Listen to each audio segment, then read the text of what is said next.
Gas on చేసుకొని పెనం పెట్టుకొని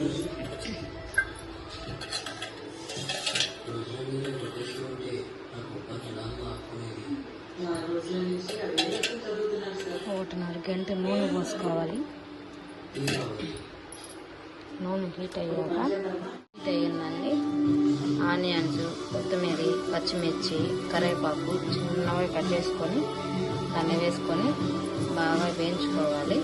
కొంచెం కలర్ వచ్చేలాగా తగినంత సాల్ట్ వేసుకోవాలి.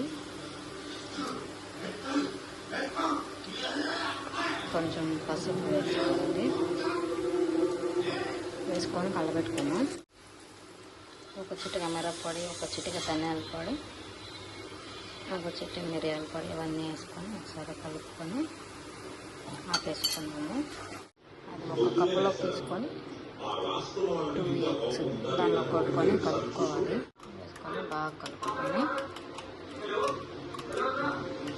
మా ఆయనకి ఈ పెరుగులో ఈ కడాయి నాన్ స్టిక్లో వేస్తే నచ్చదండి. అందుకని నేను ఈ బాండిట్లోనే వేస్తాను. కొద్దిగా ఆయిల్ వేసుకున్నాను. కలుపుకున్న దాన్ని దీంట్లో పోసుకోవాలి. ఆమ్లెట్ వేసుకున్నాను.